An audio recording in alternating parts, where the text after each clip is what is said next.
आपण पाहत आहात नाशिक खबर न्यूज, जनतेचे हक्काचे व्यासपीठ। नाशिक रोड परिसरातील स्टार प्लस मॉलमध्ये मंगळवारी सायंकाळी बेसमेंट पार्किंगमध्ये भीषण आग लागल्याने एकच खळबळ उडाली। काही क्षणातच संपूर्ण मॉल धुराच्या काळोख्यात सापडला आणि विशेष म्हणजे या मॉलमध्ये मोठ्या प्रमाणात हॉस्पिटल असल्याने रुग्ण, डॉक्टर आणि कर्मचाऱ्यांची मोठी धावपळ उडाली।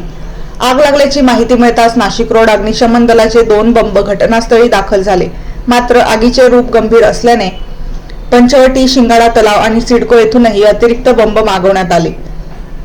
अग्निशमन दलाचे अधिकारी संजय बैरागी, केंद्र प्रमुख दत्ता गाडे, प्रदीप बोरसे, शिवाजी मतवाड, राजेंद्र सोनवणे, रामदास काळे, फकीरा भालेराव, लक्ष्मीकांत बेंद्रे, विजय पाटील, रमाकांत खारे, नागपुरे आणि त्यांच्या सहकार्यांनी शर्थीचे प्रयत्न करत आग आटोक्यात आणली। दरम्यान मॉलमध्ये असलेल्या हॉस्पिटलमधील रुग्णांना तातडीने बाहेर हलवण्याचे काम सुरू करण्यात आले। नवजात बालकांसह अनेक रुग्णांना कर्मचारी आणि डॉक्टरांनी सुरक्षित बाहेर काढले। रुग्णवाहिकांद्वारे रुग्णांना इतर ठिकाणी हलवण्यात आले। रोशन आढाव, योगेश भोर, जयंत जाचक, सूर्यकांत लवटे, संतोष साळवे, शिवा गायधनी, श्याम गोहाड आदींनीही मदतीसाठी धाव घेतली।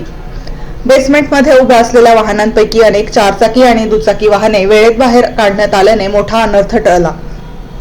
मात्र आग पाहण्यासाठी नागरिकांनी मोठ्या प्रमाणात गर्दी केल्याने बचाव कार्यामध्ये अडथळे निर्माण होत होते। उपनगर पोलिसांनी घटनास्थळी दाखल होऊन परिस्थिती नियंत्रणात आणली।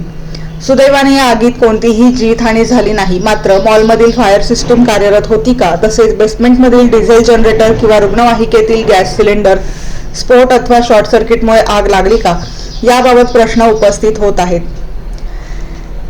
या घटनेमुळे नाशिक रोड परिसरातील जुन्या आणि नव्या इमारतींचे फायर ऑडिट तातडीने करण्याची गरज व्यक्त केली जात असून नियमांचे उल्लंघन करणाऱ्यांवर कारवाईची मागणी होत आहे।